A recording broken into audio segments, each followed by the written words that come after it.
2,000 days is an amazing accomplishment. So, Hoka, we really love you, bro. I love you too. And we just want to present you with this to commemorate 2,000 days in a row of running.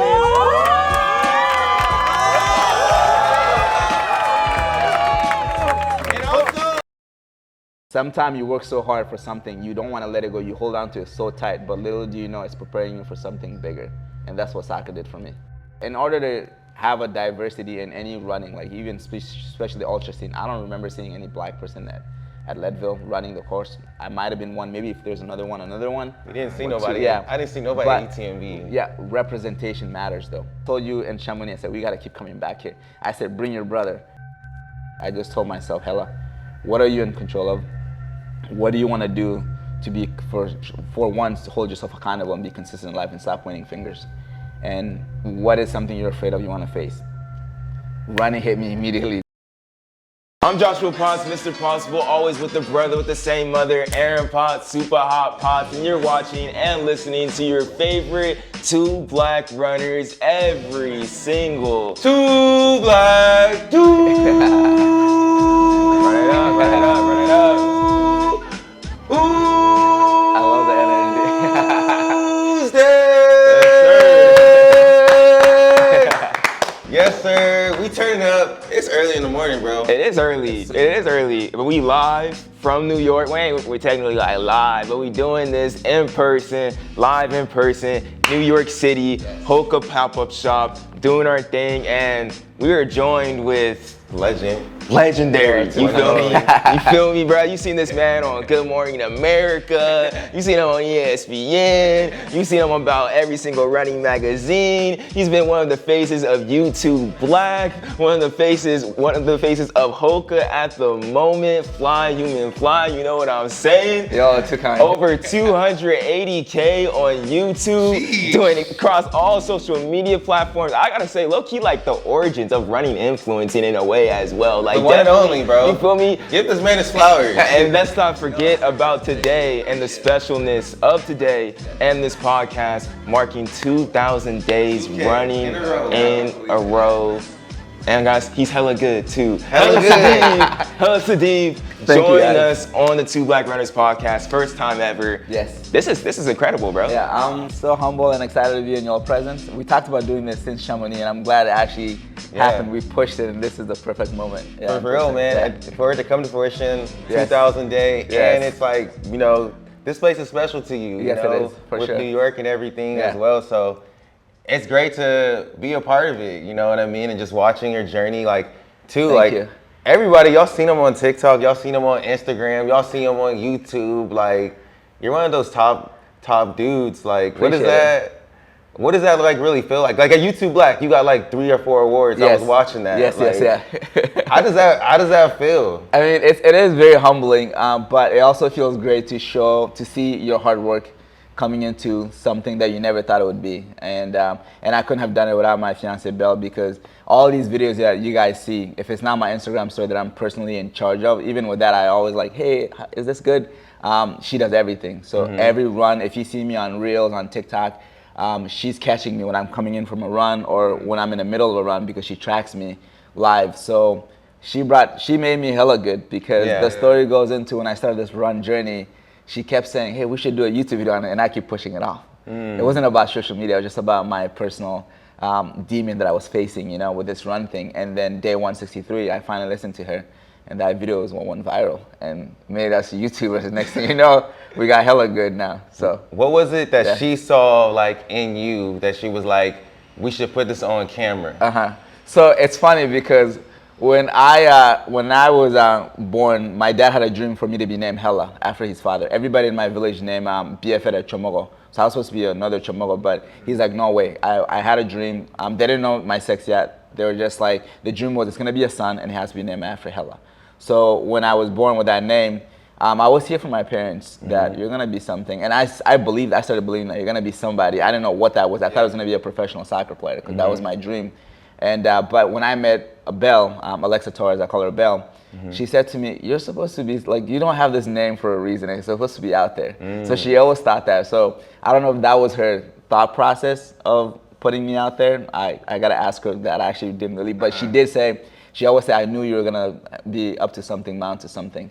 So you can't just have Hellah and not have, so. I love that because I feel like people that we've had on the past, like that, their parents has been such a big impact. I remember when we talked, one of our first podcasts, talking to Corey Carter. She's a 2017 world champion, and just her talking about like her parents like instilled in her like that belief that like now Corey Carter like means something. I feel like our dad did it the same way, that like Potts means something. Like you don't see, there's definitely people out there with the last name Potts, but you don't see a lot of Potts. So like he made us believe that like Joshua Potts, Aaron Potts, like that definitely like stands for something. You know what I mean? Like it's something that's, I don't know, you like, it's not cockiness, it's confidence that you walk around with and be all like, I'm be able to do these type of things. And kind of what you were saying after earlier, like you had the dream to be like a professional soccer player, like in a way. And then like it all kind of just like shifted. Like your hard work first paid off as like a soccer player, then to pay off in something that you totally did not expect. Like I had no idea. Until this day, I'm just like, wow, what is life? Yeah, and like too, like what you're saying, our names are also like biblical with all of those names behind it too. Like I know for me having that name Aaron growing up, and like Aaron was, you know, he was a preacher. He was like a speaker. He was a leader. Look what you're doing right now. Exactly. So that always like gassed me up a little bit too. Giving you that confidence. Yeah, most definitely. But I want to also talking about your like parents, because I was looking into you coming from Mali, West Africa, and you were saying your both of your brother and sister graduated high school at 16. Yeah, 16. I was the regular person. I graduated at 18. So you come from amazing family too. Like both of your parents, they have like masters or PhDs. PhDs. Yeah, my dad has 3 PhDs. Mom has 1 and a few masters. Damn. Yeah, everybody's educational. I'm the one with the least amount of education right now, and my brother, I guess, because we just have our undergrads. My sister has master, but our parents always wanted to get to their level. I said, no, Dad and Mom, that's not for me. That's, we'll leave it at after leaving college, Is there anyone else in your family, though, that's like, because I feel like you're very just like energetic, entertaining, and stuff like that. Do they have that similar personality, or are they more quiet? Not too similar, but not too far off. So I think it's the energy you get being Malian. I can't say African specifically because Africa is such a big continent. But being in Mali, there's so much energy. When you're just walking out, it just rub off on you. I think it's the lifestyle. I think my upbringing was a huge reason too. Because everybody's just messing with each other, having a good time. Even though there's a lot of enduring stuff that you got to do over there. But we all know we're in this together. So might as well just laugh and have a good time because you can't do anything.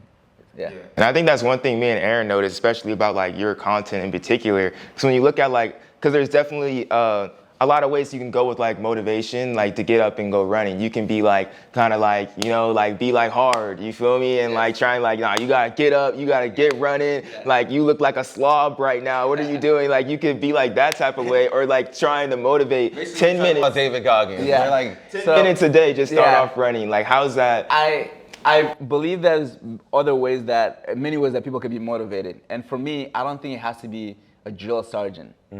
Because if someone needs something to be done for them or they want to do something, if you keep yelling at them, even if you look at a child, the more you yell at them, it's not really fixing the issue.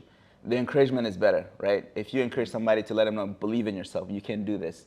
They're going to be like, you know what? If that person believes in me, I can do it. Or if that person can do it, I can do it. That's my mindset. So, and I don't want to get up and tell you guys got to get up, you're being lazy. Because at one point I was in that situation. I wasn't consistent with anything in life. So I had to find that inner self and get that happening. So who am I to come tell somebody, you better do this? Because I was in that deep spot at one point in my life. So it was hard mentally to kind of fixate myself to what it is. So if I can't encourage you in a positive way, I'm not going to yell at you because it doesn't make sense. Everybody has their own time, their own processing, and you just got to let it be. And when you let it be, it's going to be healthier versus if you force somebody to do something, it's only going to hold well together for so long, and next thing you know, boom, collapse. Would you say like your coaches, what were like the coaches you had? What was like that style that you were under? So because of my coaches, I'm running right now, especially my college coach back at the University of Massachusetts, Sam Cook, may he rest in peace, he passed away. But he was the guy that was just always on me. I could never do anything right. And I never really understood why he was doing it, but he was trying to get the best out of me. and he made me afraid of running. Anything you do, I love the game. I was a guy that would play 90 minutes, no problem. But the way that if you see me being so fearful about running, you would think that I never even play in the game, because you can't play soccer without running. You run a lot. I had Facebook status back in the day. Like, I'm scared to wake up. There's fitness tests tomorrow. There's this and that. I'm nervous. I'm going to every teammate. Yo, what do you think about tomorrow's run? I hated having days off, because when you have a day off, you come in the following day and the coach is going to be like, oh, fresh legs, so we're going to run a little more today. So I'm like, I don't want a day off, because I know what's going to happen. So he kind of built a callus in my mind, and at the time I didn't like it. I didn't understand. So it made me who I am today, because I was like, nah, I'm gonna face that fear that you put in me. But was it his fault? No, it was myself, because I created this little scenario in my head, what running does to me, and to figure out that it's one of the most beautiful things out there. Yeah. And I feel like a lot what you do too with your content, and just even with the running, it's like, I was thinking like, it's kind of like intentional positivity. Yes. Because I feel like even just in the fact of like watching your videos or just your content, like it's all, well, it's family friendly, but like being the intentionality, like no cursing, no like crude jokes, Never like anything like that intentional like positivity that's so much needed. Like kind of like talk about like that. Yes, so I have to keep it that way, because I feel like I'm thinking everybody's watching it, like you said. It could be a young kid or someone that's an adult. You don't really need to, anything that brings negative energy, I stay away from it, because I've been in that situation where everything just drags you down. So in order to stay away from it, you don't really have to think about it hard. Let me not swear, let me not do anything that could hurt somebody, because you already put yourself on that frequency, that energy. Yeah. So it just comes out naturally how it is. So hard to get up for that sometimes though, to like just try and be like, when you do like a video or some content, to be all like keep on like trying to like be like positive when the days like you feel like, oh, I don't know, man, I don't know. It's just natural, because in a way, when I say natural, is because everything is perspective about me. Life is perspective. Everything could be horrible according to what I think it is, but that horrible for me could be the best thing for somebody, because they're in even a much deeper situation. So I'm just thinking to myself where I came from, what my best friends back home would do to be in my place. So perspective. So whenever something is going on, I actually have a 10-minute rule. So if something is bothering me, I don't like it, it's making me mad, angry, I give myself 10 minutes to deal with it emotionally. If I want to scream, I want to scream. If I want to laugh, cry, I'm going to cry. If I want to punch something, I'll punch it. But after that 10 minutes, it's done. You got to step away from it. And it's different for everybody. Some people need a couple days. I just give myself 10 minutes. And with that 10-minute rule, it allows me to be human, because we have emotions, but also allows me to say, you know what, it's time to move on, because life isn't waiting for you. You know, there's so many beautiful things to look forward to. So with that mindset, that 10 minutes started being shorter and shorter, because I'm always like, you know what, life is still good. Like look at us doing what we love, living our dreams, working with one of the best brand, if not the best to me in the world, Hoka, and just doing what we love, them supporting us and things like that. What can you really complain about? I mean, you live an amazing life for sure, but Yes. like, I don't think people understand too, like, you're not just getting up and running every day. You're creating all this content. Like, Yes. I was with you in Chamonix. You're like, yo, I'm about to be back here again for another thing with GoPro, and then I'm going out to San Francisco to do something for like Apple. Like, it's like, it's nonstop, and like, everything you're doing is amazing with the positivity and everything, but what about, you always hear there's like a big push for like taking like breaks. So you say you have your 10 minutes, like you haven't missed a run in like 5 years. There's never been a day where you're like, I need just a break, or even like, do you take breaks from like YouTube and all that stuff or anything? It's not in like, oh, we're taking a break. We've had time where like we haven't posted in a couple of weeks, few weeks, and it's just that it happened naturally. So the way our content works, we don't try to force a video. Because if there's nothing to be shown, why force a video? And back in the day, having some type of sponsorship, you have obligations, right, to do videos. And I didn't like that, because now sometimes you're forced to make a video just so you fulfill those sponsorship requirements. So for us, not having to do that was the best thing. So we make videos as it's needed. So the last video we posted was almost, it was over 10 days ago, maybe 12 days now. But I'm not forcing to do a video because I don't need to. Now I have an opportunity to do a video on my 2000th run streak. So we'll do it. So we just let it be and let it flow and come in and sit consistently that way. So I've never felt like it's too much. I've never had a run where I absolutely hated. I've had runs that were rough where I'm just like, man, this is rough. Man, this is taxing on my body. But also that also comes with the injuries that I'm dealing with. When I'm injured, I'm more annoyed about the injury that's preventing me to enjoy the run process than the run itself. What are some of the injuries though? That's another thing too. I'm like, to run that many days in a row, no breaks. we were like, is it cap? Is our Yeah. guy? Is it possible? Is it possible? Is our guy capping on us, bro? Like, Yes. That's a Yeah. lot, So bruh. I got some good questions. Someone even recently put on my shorts on YouTube when we posted to promote this so people that come run. He's like, there's no way. You never got sick. You never got injured. That's not possible. So I've got injured. Everybody think that I'm able to do this because I'm injury free. No, there's no chance. I've had posterior shin injury that lasted 60 plus days. Damn. And it was the most painful. The first one on my right leg, I would go home and go hide in the back room because I'm always gonna cry. I don't want my girl to see me or her mom to see me because I'm in that much of a pain. But I didn't want to give up on the run because it wasn't like, oh, who are you trying to prove this to? It was like, the mindset was running is life. When life gets tough, I don't want to give up on it. I don't want to throw my towel in the bucket and say, this is it. When life gets tough, we figure out a way to push forward, right? So running was the same symbol to me. So I said, I got to figure it out. I'm not going to tap out. There's people who can't walk, let alone run. This is a privilege. I still have a little bit in me. So I would push through the injury. Yes, it was smart. It would have been smart to take days off. Yeah. I would have healed quicker. But the fact that I was not only lasted 60 plus days, and so I do get injured, and I don't get sick. I rarely get sick. Even this is not before starting running, but when I get sick, it's something like maybe a headache. When I go run, it helps the headache. So there has been scenarios where everything is tough physically. I've had 2 posterior shin injury. When I was running across America, I had liquid in the back of my knee, sack of like you can poke it. Like I had big blisters, the only blisters I've ever had in this run journey, wrap around both toes. I've had ankles that were swelling. I have to show you images later that was keeping me enjoying the process of running, but I was still getting out there to push so I can get my daily running and keep that streak alive. And I started my run streak with an Apple Watch. That's why I still rock it. Even though I run with 4 watches, you see 2 on me right now, but when I go on that run, 2 extra gets added. Yo. But if I pick up my app and then I give you guys from May 15th, 2017 until today, and actually it was before May 15th, but I didn't have it on the record, so I said May 15th.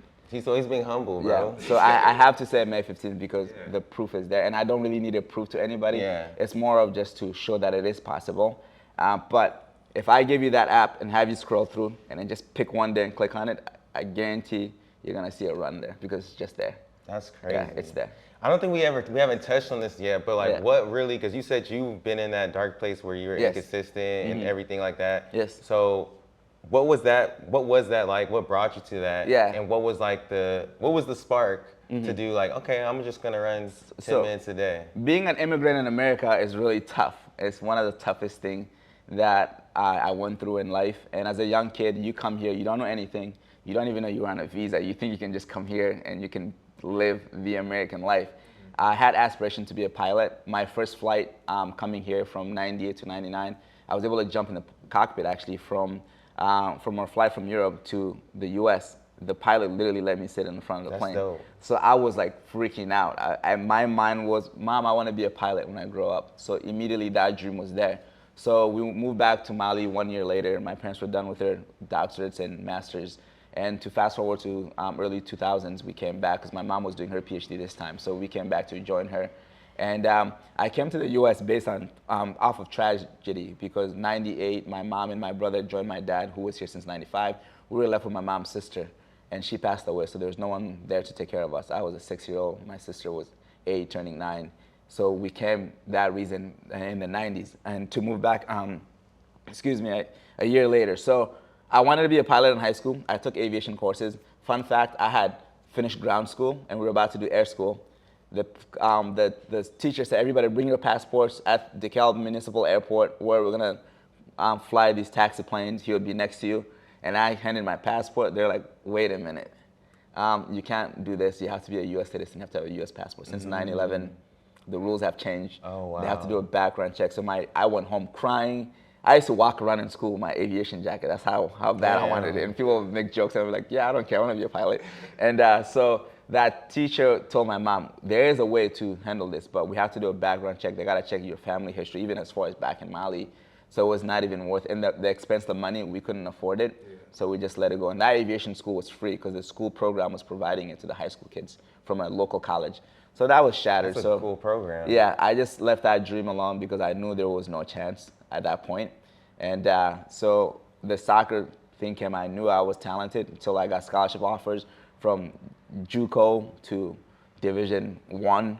Division 3 will say, we're trying to get you academic scholarship. My grades weren't even that great to qualify for that. So I just be like, yeah, I'll do it. But I went to the University of Massachusetts, and one of the game I was a summer game, PDL, Professional Development League, or Premier Development League, you can call it. I was defending one of the top scorers in the country from Boston College. If he's listening to this, Charlie Rugg is his name. Say his name. Wait, say that in the camera for us. Charlie Rugg. I don't know if you remember me, but I played against you when you were with Worcester Hydra. I was playing with Boston Victory. So my coach said, you got to defend this kid because everybody can't keep up with him, and you have the pace. You should be able to. He was like ACC Player of the Year, scoring like 20-something goals for Boston College. And I said, all right. So I want to defend him. I was a left midfielder. They made me a left back just so I can defend this kid. And Sporting Kansas City happened to have recruits at that game. So you showed out. Yeah, my little brother, I got to give him a shout out, photo. Hellah Sidibe. He acted like an agent. And because my name was getting out there, I became 2012 Player of the Year. And as a defender, I wasn't even a defender. So I got invited by Nike for this classic for soccer. There was few people in the country they collected. We played against a top Division II team, championship team from the UK. It was called Oxford United. I was even defending someone that was on a $10 million contract, shutting him down. And I was even messing with him. They signed me for $10 million? I'm a college kid. It turned bad. He elbowed me. I got stitches in the middle of the game. Damn. I swear he was like, he really got you. He was really playing bad that day. I asked for it. But when that happened, my brother was like, oh, people, they think he's good. He started reaching out to MLS team. Sporting Kansas City answers him back and say, we actually love Hellah. We saw him play against somebody we want to recruit, but we ended up liking him. They want to recruit that kid. Then later when I found out, they're like, but we're curious, does he play left mid? He was playing left back, but he was working the whole flank. And I said, in fact, I am a left midfielder. Just that game I was back there. So they reached out to my coach. They're trying to pick me up in the super draft, which is the top picks. I dropped the supplementary draft. There was visa issues. I'm an immigrant, international. You got to get your visa waived. There's so many processes. So I went to the combine that I got in, and Seattle Sounders affiliate, Kitsap Puma coach was my head coach at the combine. So he liked me. He went to Sporting Kansas City. John, the assistant coach, he said, hey, can I have Hellah for a year? And I'll get him ready for you guys, the things that you want him to work on. So I was still able to sign a professional contract in Seattle and play there. It was just easier. And then went to Sporting Kansas City the following year for preseason, but nothing worked out. I keep getting pinned between teams because of that immigration issue. So it got to a point where like I had zero control. I had my assistant coach back in college, had connection in Germany. I had a contract to go to Germany, guaranteed for a year. Playing wasn't guaranteed, but the money was nice too. Yeah. So I flew from Seattle, went to the German embassy in Boston. I got denied, and the reason was, the denial was, you're not a U.S. citizen, and you're from a third world country. They call that out like as if it's a bad thing.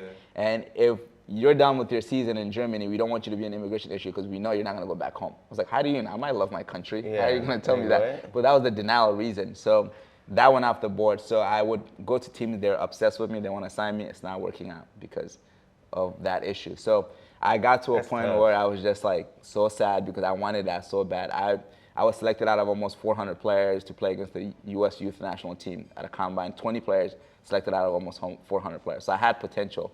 So I started being like, you know what, this could be my dream, and just got stripped away. So I got to the point where I was just so angry with the system. I was angry with myself. I'm pointing fingers at everybody, and the excuses that I was making were super valid. But also at the same time, it's not in my control. So back in 2017, I just told myself, Hellah, what are you in control of? What do you want to do to be, for once, to hold yourself accountable and be consistent in life and stop pointing fingers? And what is something you're afraid of you want to face? Running hit me immediately because I was always afraid of running. And I said, you know what, I want to run every day, 10 minutes a day, 2 weeks. And 10 minutes wasn't because I couldn't do more, it was because it was attainable. I know I can do that. There's no coach yelling at me. But within the first week, I fell so much in love with it. 10 minutes was like 4 miles long. I would just go run, don't even look at my watch. I'll do loops. I get home. I'm like, okay. I'm like, whoa, it's 4 miles already because I'm just enjoying the run itself. And I ran to Bell. I said, I don't want to get ahead of myself, but I think I can see myself doing this for the rest of my life. I want to do every day for a year. I didn't even know run streaking was a thing. So you just liked it. I just loved it. From the jump, first week, you were like, because I think I could do this for a whole year. Yeah. Was it like meditative for you? Yes, because I saw that it wasn't something to be fearful about. It's like, wait, why was I so afraid of this? Because I created that scenario in my head. But the fact that there's no one yelling at me, telling me to do it is my own will. That's why I don't like to be a drill sergeant. Yeah. Everybody has their own process, especially with their mind. And that made me fall in love with it. And the year turned into 2, and 2 turned into I want to run across America. turned into 3, 4, 5. Now we're going on to year 6 to running my first ultra 100-mile race. I've never done a 100-mile race. The most I've done in a day was 52 miles. To double that and at elevation and altitude, so I just wanted to. Yeah, Leadville is a crazy one. I can't believe I picked that one for the first, but I'm glad. Joshua, I want to know from you, like, though, like, when he says that, I think about it from like a coaching perspective, because like I've had fear going into workouts.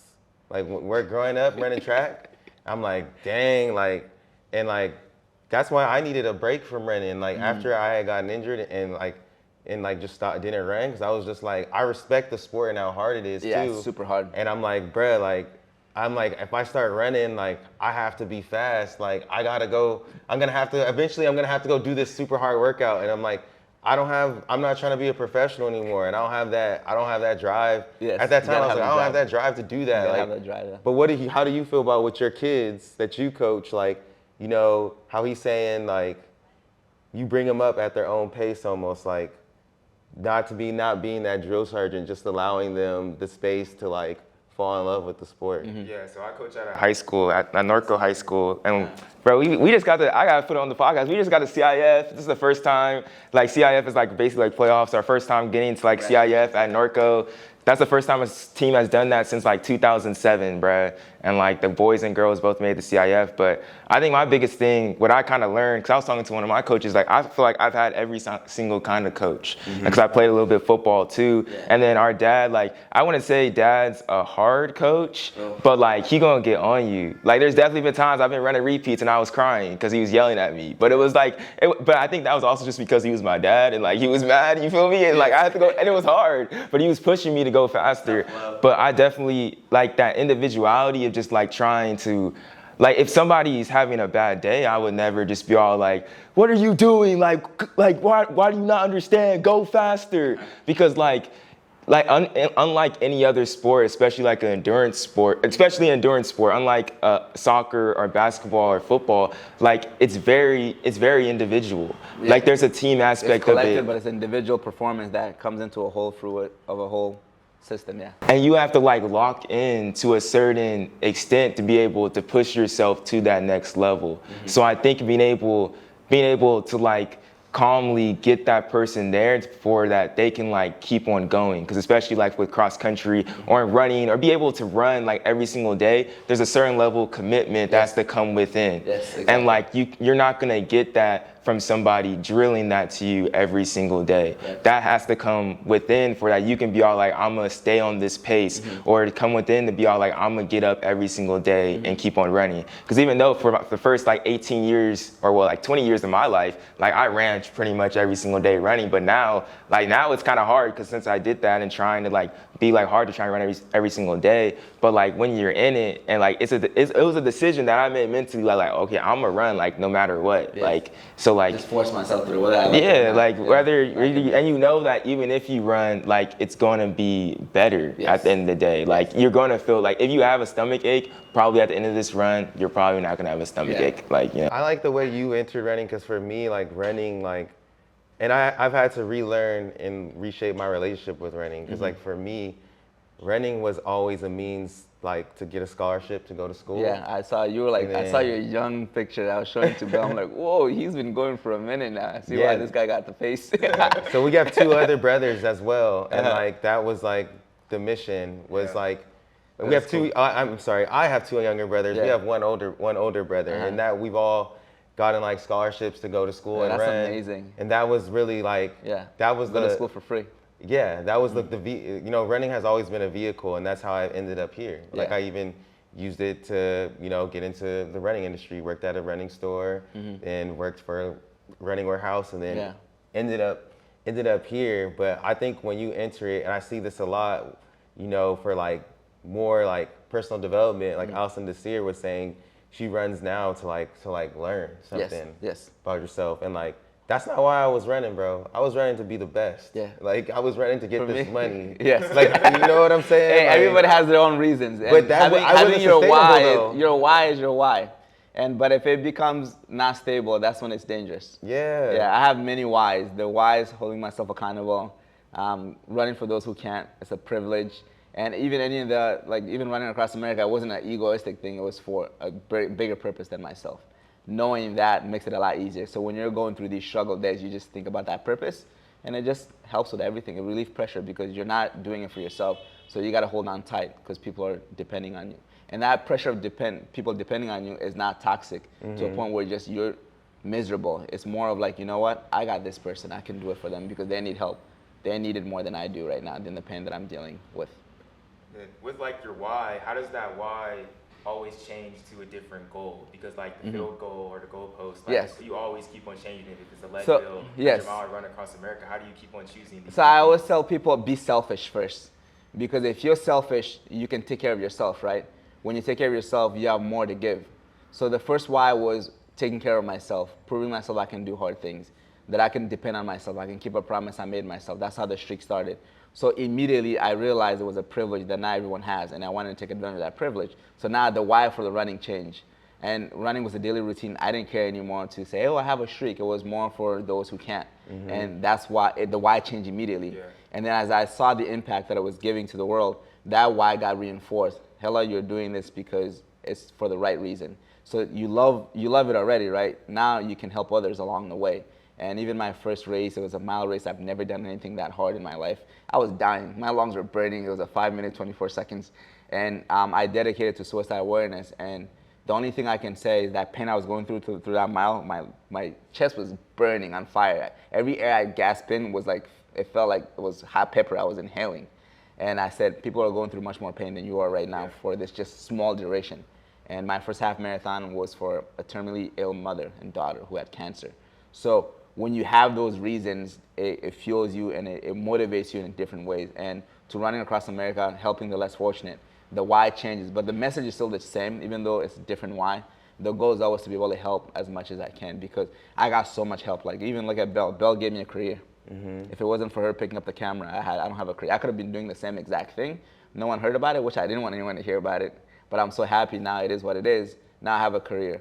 I got help when I went to University of Massachusetts, my family in Medfield, and I got help my parents. I got help from my siblings, even though it wasn't the best help. Yeah, it was he more trying like to put you on. Yeah, and my siblings even putting pressure on me. What are you doing? Like, why are you wasting your time? What?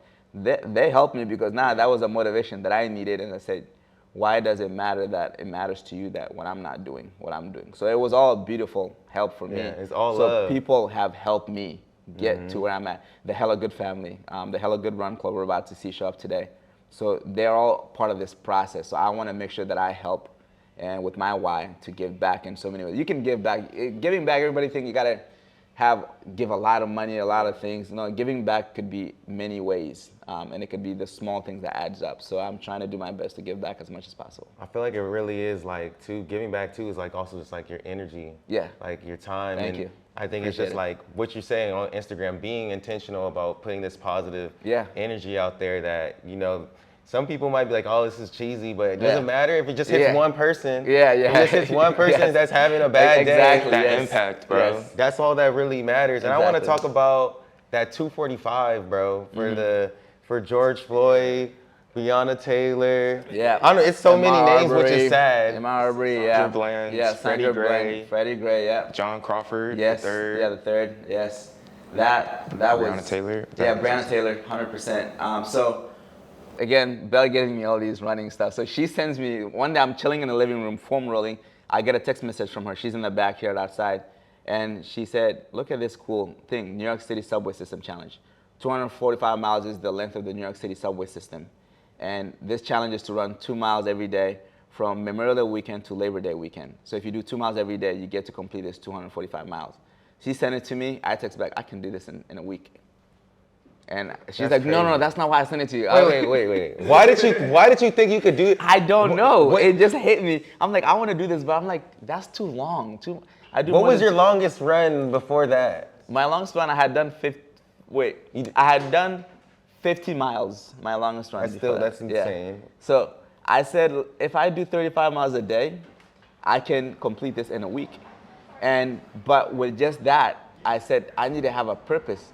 And this is around all the black people. Black Lives Matter has been going on. Yeah. So this just enforced more energy because we were seeing innocent people getting their lives taken away from them by just unjust things is happening, you know, brutality and things like that. So I said, you know what, I want to dedicate each one of these runs to someone that was taken away from us too soon and unjustifiably way because of the color of their skin. So I wanted to have a purpose. So I knew because of that reason I can do this. I wasn't afraid of how much miles I'm squeezing in such a little time because it was for something bigger than myself and I had to fight for them. So every time I dedicate a run to someone, I made sure that I put it all over my social media. So we raised money that day and I would donate myself, double whatever I get or the miles that I run. Damn. And little, I mean, the saying is $1 is not a lot, but many dollars goes a long way. So you can't just say a penny is too small because it takes a lot of penny to even make $1. So that was the goal, and it might already hit home because I'm black. I was the same age. And it's so sad. I'm a runner. I run in neighborhoods that people have never seen me. I run in areas when I travel. I'm running everywhere because I don't take a day off. So it could have been me. And I just was like, all right, we gotta speak out on this. How do I use my voice? My voice was running. And I decided to run and dedicated these miles. So I'd go out there 35 miles every day, never even walk a centimeter. I made sure everything was running. It would be raining, it would be hot. It was in the middle, it was the hottest week of the summer at that point, actually. And I was like, I picked the wrong time, but it was worth it. So yeah, I did that run for Black Lives Matter back in 2020. I feel like that's so, cause like even at that time, you were already doing like the YouTube Black and everything. You're one of the biggest running just influencers and had to be one of the biggest like Black running influencers too at that time. There weren't that many as there are now. No.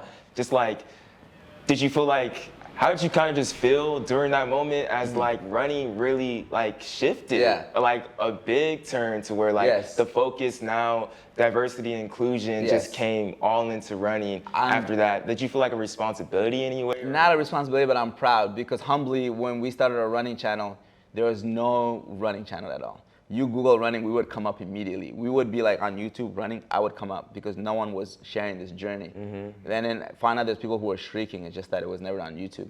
So now people started doing running every day. And in fact, I've seen people take my title and caption and forget to delete things that would say it's me because they thought because what I'm using is what's blowing the channel up. And I wasn't mad about it. I've had people take captions that I've made, even on Instagram, just to, I don't know if they wanted to be on the wave now. They see it was something that was helping me grow, even though it wasn't designed to grow. It was just designed to just share a journey. And but when that started coming, I'm like, you know what? I'm happy about that because now people have the confidence to share what they love. That's what life is about. And I'm seeing that it shifted to a point where it builds so many people doing run streak. The Hellah Good Run Club, amazing. Some of the streaks that I see now, I'm like, yeah, that's what I'm talking about. In fact, I was always more happy for people hitting the 365 days than me because everybody's, oh, you're just lucky, it was genetic. Now I'm like, you can do it too. So I'm happier for more people doing it than myself because it shows that it's not just me that's lucky, that some people would say. And seeing the shift in culture, diversifying. In order to have a diversity in any running, like even especially the ultra scene, I don't remember seeing any black person at Leadville running the course. I might have been one, maybe if there's another one. We didn't see nobody. I didn't see nobody at ETMB. Yeah, representation matters though. But the fact that I'm stepping my foot in there, that says a lot. I told you in Chamonix, I said, we got to keep coming back here. I said, bring your brother. Because the more that people see us there, the confident even black folks like us. Can you say that to Hoka right now in the camera? Hoka. Yeah. So the more that we see color, diversity in any running thing, ultra, whatever you call it, the young folks who are there will be like, you know what, I too can do this. I had a special moment in Boston. I asked the gentleman if I can share his story. He was okay with it. So he ran into me when I was there for the Boston Marathon in October of last year. He said, you know, I didn't think that I could run. And I see you, you're black, I'm black. Where I come from, we don't really run like that. And I started running because of you. So that's all it takes. Yeah. Because there was representation that he saw. So anybody can be a runner. It doesn't matter your background, gender, ethnicity, whatever it is. Just get out there and lace up and go. So, but for us to make that comfortable, us that love the running, we got to keep showing up. Even if you're not racing, just show up. Yeah, cheering. Show up and show your face because, and it can happen. And we just have to let people know that we are accepted in this sport because people don't feel accepted at times. So we want to make them feel like, you know what, just show up. There's love. And so we get more people come out here and do these runs. And I feel the same way about what we do with like the two black runners and everything. And like since we started this, we've always talked about like, yo, like what is the black running community? And like the more we've asked that question, the more we've like started to see those answers. You know, it's Hellah, it's Allison, it's Camila. You know, it's us, it's T. And I think that since we started in like 2019, and like, you know, we're starting to, all these people are like connecting more, and then more people are, because like there are people, black people out here who run, but their stories aren't always highlighted or always told, or don't feel comfortable. So now I feel like, you know, that space is just opening up more and more. Because you're seeing all these people, even like my boy right here, Tommy. He's racing this weekend too. Like I always will say, like I was so flattered when we met him in Eugene. He was hyped. He was like, bro, I'm hyped to see y'all. Like as if I was like a athlete or something, bro. And I'm just like, damn, that's dope, bro. Like I'm happy that you're leaving an impact. Yeah, bro. And that's literally like what it really is. That's what it's about. Like that's 100%. What we're trying to do here. 100%, yes. And I really feel like the opportunities that can come from running, because like how you said, you didn't. What? This is my job. Like, dude. Like what? Shout out to Hoka for real too, though. They believed in me, and the thing is, when I did my first ultra that weekend, the 245 miles, guess what? It was in the Clifton 6. So I was like, I'm doing an ultra run. I heard about this brand, Hoka. This was in 2020, and it's nice, comfortable. I'm gonna be on my feet all day. I run 105 miles in that Clifton 6 before I switch it to another one. And I was like, wow, I see why. And just started wearing it, then I just got sucked in. And humbly, any running shoes, name it, I have tested out. But I always revert back to Hoka. Always, there's something about it. When I ran across America, I was talking to someone that was working with the agency that works with them. And he's like, do you need shoes? I'm like, oh my gosh, because I was about to go buy myself all these Hoka shoes. So he said, how many do you need? I said, 15 pairs. So he gave me a bunch of Bondi 7, and I was like, okay, I'm running across America in these shoes. And I ended up loving the Mach 4 at the time, even though it was less stacked, but that was the shoe that was more connecting to the road with me. And even on my finish day, when I got here to New Jersey the day before, even though I'm supposed to be resting, I drove to a local road runners to go pick up a Mach 4. I said, I got to finish in my favorite shoes. It was the Mach 4. That has to be the finish line shoes. And I just love the shoe genuinely. And I haven't changed my love for the shoes, just how I was presented to my audience. Because what you're obsessed with, what you love, it's natural to show it. It's not like you're trying to overdo it or sell or anything. It's just like, yo, check out my kicks, bro. It's a perfect partnership. Exactly. So knowing that they wanted to work with me, and when you love something and they want to work with you, it's like, it's a match made in heaven, you know, that cheesy. And I just couldn't believe it. I said, wait, they want to work with me. And it's just like giving you that opportunity to fulfill your dream, to keep going at all these adventures, giving you opportunity. Going to Chamonix, I see UTMB, I see all these, I'm like, Hoka wants me to be there? That's unreal. So it's just gratitude. I just can't stop smiling. I said, this is the perfect dream brand for me. When I signed with them, literally, I did a little reel. It's like POV, you just signed with your dream brand. And it's literally is that. Every day I wake up, I'm still like, wow, I'm very blessed and grateful. Do you feel though, because you always wanted to be a pro soccer player, and like, you're not even trying to be a professional runner. No, but you're something I call myself different. I'm not immature, but I'm non-elite. I'm a non-elite runner. I run for fun, and fun could be going on these crazy adventures. Even though I run every day, I don't run to race. I run for a purpose, and if there's a purpose in it, even level 100, it found me. It says level finds you. You don't find it. It found me. I was in New Mexico listening to Born and Run on my Audible, and it says Leadville 100, where ultra runners go really test their skills. I'm like, I'm literally 2 states in out of the 14 states I'm running. I went to my RV, Google this. I'm like, I got to do this race one day. So it found me. So I don't go look for things, but knowing that this is what I do, and except professionally, because you make money off something, you're a professional. But I also respect the elites because there's level to this. No matter, it doesn't matter if I ran every day for 10 years, there's level to this. There's respect that I have for elites. This, how they perfect their craft. Even you, I was hyped when I saw your 5K win. There's level to it. And just because there's level to it doesn't mean that you're not a runner. We're all runners, but there's level to it. So I know my level, and I'm gonna stay humble in my area. And you gotta give the flower to people who are also doing this at a level where it's just unimaginable to you. But Bell said to me, sometimes you work so hard for something, you don't want to let it go. You hold on to it so tight, but little do you know it's preparing you for something bigger. And that's what soccer did for me. We need Bell on the podcast. It prepared me to be this runner. But at the time, I didn't know. Yeah, so I was holding on to that dream. I didn't want to let go. So it's okay to let go. It'll come to you. What's meant to be will be. And I do believe every human being on this earth have a purpose.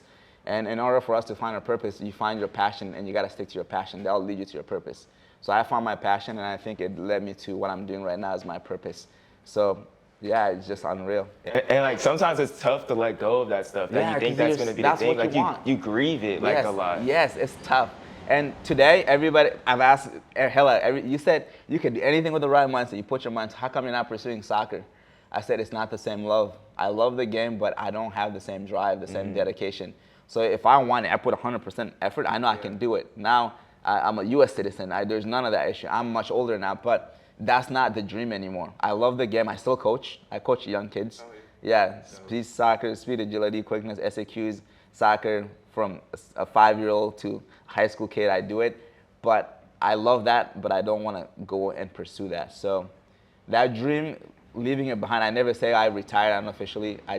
It's almost like death, something that you play your whole life. Now you let go, but I made peace with it, and I found something that I love even better, so it makes it even like, okay, soccer, thank you for all you've given me. I went to school for free. I got to travel a little bit, play professionally for a split second, and then now I'm doing something that I even appreciate more. Yeah, you're making such a huge impact Thank on you. so many people. Like as people are starting to come. Yeah, that's to amazing. run with trying you. to see that. Yeah, it's unreal. And my first Hellah Good Run Club back in Boston, it was a year ago, back in 2021.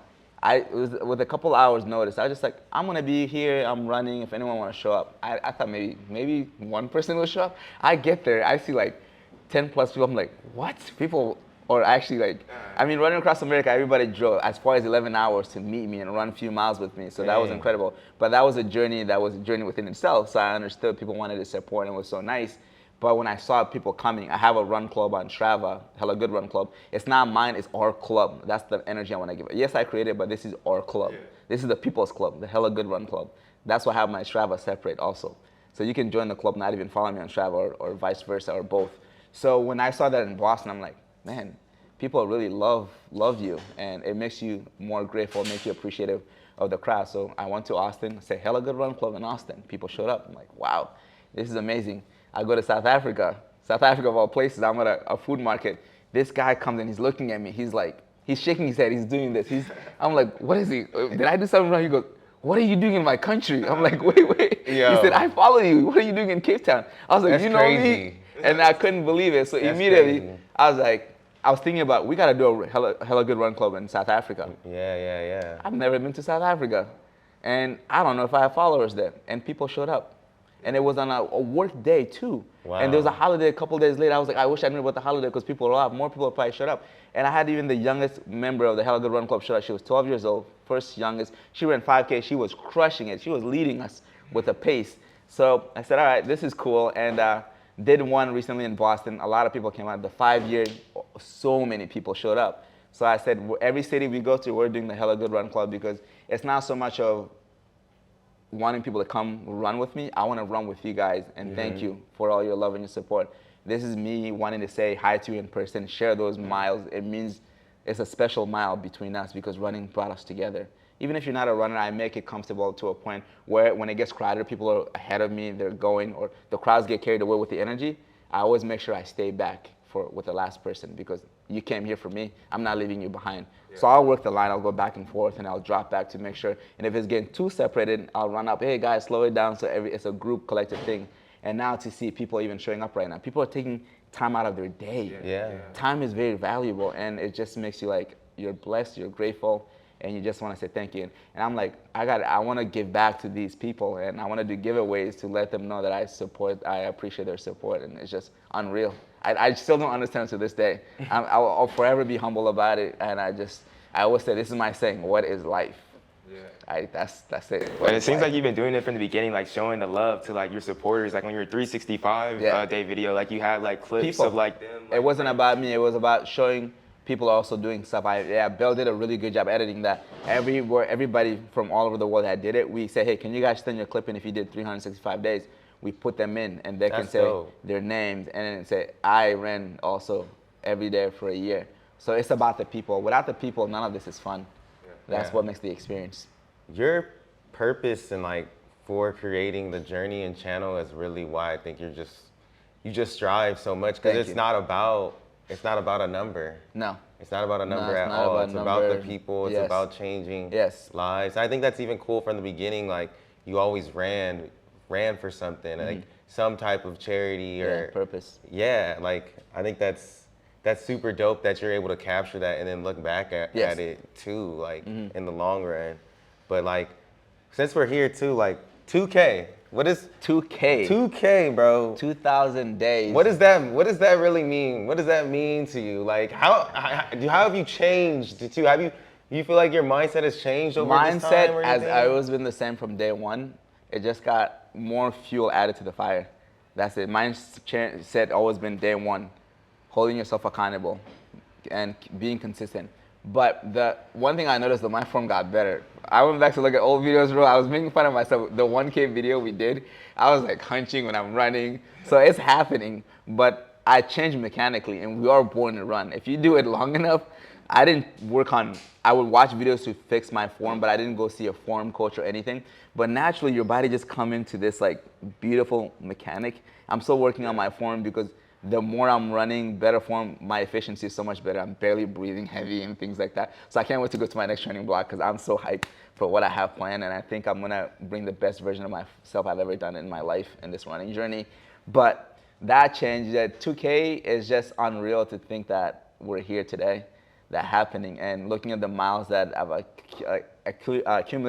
accumulated in that span of time, and all the little adventures in between is unreal. It really is. Oh, I also wanted to ask you about being vegan. Did you start that on this journey too? How has that helped you with your running? So Belle watched Forks Earthlings back in 2015, and we watched it together. And she went vegetarian immediately, and I just wanted to eat meat the next day. It didn't impact me. So we watched Forks Over Knives a year later, and within 20 minutes, my jaw was like, she's like, "Are you okay?" I said, "I'm not okay. I don't think I can ever eat meat for the rest of my life, but I'm scared." And she goes, "You know what? I'll go vegan with you because I'm vegetarian already. Because I'm not eating dairy, nothing." So went cold turkey back in 2016. So almost 7 years coming up in February since I went vegan. And it was one of the best life decisions I've made because I never felt better. And the only thing I regret about it, I didn't do it soon enough. And I think because of my choice of diet, not having meat, less inflammation in my body, my joint, optimize my recovery process so I'm able to get out every day with the turnover being very short because of the food I put in my body. But I do eat junk vegan food. I had this Gerald Better burger from New York City, junk, juicy, oily, cheesy vegan burger. I do that too, but I tried my best to eat whole foods, yeah. So I've been vegan for almost 7 years. Yeah, I feel like before the run streak, yeah. Even just like from the sickness that you're talking about earlier, like you never got sick. Yeah. I just feel like the fact that you running every single day, yeah. like I don't think that means that if you're getting sick a lot, you should run every single day. No. But that the health benefits that come from like running and like trying to keep you honest and other things that you do, like no, I gotta go to sleep. Sometimes I gotta wake up 3 a.m. to make sure that 3 a.m. before I hop on the flight. Yeah, to make sure there's been many neighborhood 3 a.m. I'm like, thank God my neighbors know me because it is scary. I'm just in my neighborhood just doing loops. Can you imagine doing circles for 5 miles? Who is that man? It feels like you're on a treadmill. In fact, if my neighbors see me walking, they're like, how come you're not running? So I feel safe over there, but yeah, you gotta sacrifice. And the sacrifice is for yourself because you love it. So it doesn't feel like you're sacrificing. It just means like you're taking care of the priorities, the things that are important to you before you hop on the flight. Because you don't know if you're gonna get stuck in an airport on a tarmac for 5 hours. Next thing you know, it's almost midnight, you didn't get your run in. So I have all these like things about like take care of it while you can, while you're in control. And if you get there's extra time, then you run there. So yeah, I always make sure that the run is done before anything. It's my baby because it makes me feel whole. Most definitely. Is that all we got? I would just say close out. Should we do that all 2 questions that we always close out? Yeah, that's exactly what I was gonna say. Well, one question you always ask me as somebody on the podcast, because sometimes we don't know who to get next. You feel me? Who should we do this next? Who should be the next person to come on the Two Black Runners podcast? Who do you think would be a great person that would fit the mold as a guest? Wow. I'm gonna say 2 people. Robbie Ballinger, he might be here today. So when I ran across America, actually Belle was Googling when I wanted to do it. I didn't think anyone has ever done this, so I was like very ignorant to it. So I thought I was gonna be the first because I'm like, who would ever run across America? We found Robbie Ballinger, and he's an ultra endurance guy, and he ended up being a mentor, helping me run across America, and being the first Black person to do this solo by himself, no aid, nothing, just my 2 crew, Belle and my best friend. and him coming in to help when I needed it was incredible. But also Allison, she just dropped Running While Black. Oh, we had her. You had her already? Yeah. Man, I met her in California at Camp Shava. She's amazing. Yeah. And I have yet to get that book, but I will get that book because I'm gonna read it because I wanna see a different perspectives. Right, it's so good. you'll have read the book already. So I'm a Yeah. little behind the party. Late to the party. That's the big sis Yeah. right there. That's our big sis. Yeah. So, but yeah, those are the two people I can think of. But even right now, I can't think. And there's so many incredible people out there. I'm sure you'll find them. And I'm sure it's a privilege to be on your podcast. This is man, it's a dope. privilege to Yeah. have you, bro. When we talked about it in Chamonix, and I was telling you like we should do it, but I didn't really want to rush it and force it because we're gonna do a hotel room, on video. This and is I'm glad this was. There's plans. Drake said God's plan. Yeah, bro. You know what I'm saying? There you go. And then last one, we always ask this question. It's kind of deep, but I think it's always a great way to end it. What mark do you want to leave on the sport, man, on running? I want to diversify the sports for everybody. Doesn't matter who you are, where you come from. I think that's important. But also, I want people to know that you can do anything you put your mind to, and knowing that it's never too late to get started. That's the message I want to keep sending. But also, when you do this, don't forget about others, because a helping hand can go a long way. A helping hand for me is my run club. A helping hand for me is Hoka, Bell for sure, and the support. Even y'all hyping me up. That's a helping hand. Hey, that's what we just here for. adding fuel to the fire. We got Yeah. it. And I think it doesn't hurt to hype each other up, support each other, because there's enough out there for all of us in this world. Yes. So that's what I want to leave behind. Just that mindset. We're all human. If you think about it, we all have more similarity than differences. We all have aspirations, dreams, and goals. We want to help ourselves, support ourselves, our families, and friends. That's what life is about, and be happy. So if one thing I want to leave on this earth is that, and just letting people pursue the things that they want to do. Just be nice. It doesn't take a lot. And if you can't be nice, just walk away. That's it. You ain't got nothing nice to say. Yeah, just walk away. That's it. Just walk away. Yes. I appreciate this, man. You didn't have to take the time to come onto the podcast. Yeah, but thank you guys. Appreciate you. Definitely on your 2000 Yeah. Day as well. Yeah. Like, this is incredible. This is really is incredible. Thank you. In a couple of years, I'm going to do 100 miles. Hey, let me Hey, know, because man. I'll come pace you. We can make it happen. We're going to make that Yeah. happen. No, Hey. I'm gonna do an ultra for And, real, and bro. I'm Give me putting like this 2 out years. there. We got to put it out there. UTMB Chamonix, the 106 miles. We're not doing the 50K. We're not doing the 100K. We are doing the 170 plus kilometers, 106. Just put it out there. You doing that? UTMB. Well, I want to do it. 32,000 feet I got elevation CCC. gain, double Leadville, which is 15,000 that I gained. 106 miles, one day. I don't know what that day is, but one day, Hellah 24-hour Sidibe cutoff. will be out there, and then I can see that next and year. do my best. I can see that next You year. never know. Life works in I know some in a people. mysterious way. I know some people. And then thank you guys. And when I said there's level to this, I've seen y'all. I creeped a little bit. You guys are fast. Hey, And we're trying to be don't fast worry. too. Just because you run every day. I mean, I can do okay for myself, but I'm trying to get on a certain level. But it's not any way to a point where like it's too like I'm forcing something to do that I don't do. Yeah. I just want to. Sometimes you just want to level up for yourself and see. You know what? I'm capable of doing things that I haven't tried, and I just want to see. I'm like almost like a one and done kind of person. Like Leadville, maybe one and done. Maybe I'll go out there to try to do better. But I want to see what I'm capable of doing when we go on the other side of the game. Well, So I'm excited. you guys to here, see stay tuned. I'm Because I excited to keep see you saying drop it. something. When I say something, I'll do my best to give my best. And you gotta always give your best. Belle also said this. I keep saying it. She said to me, Hellah, and when I say this, it's not my quote. It's from her. She insulted in me. Give your best every day, but remember your best is different every day too. So the best today is not gonna be the same as yesterday because different circumstances. So when you give your best today, don't compare it to yesterday because you didn't think it was good enough. It's just that today's best is different than yesterday as long as you're giving your best. So I'm gonna go out there and give my best every day until I can't, and there's no can't really. It's the best is just different. So when I'm giving my best, that's coming next spring. We're up to something. That's all I gotta say. We'll leave it at that.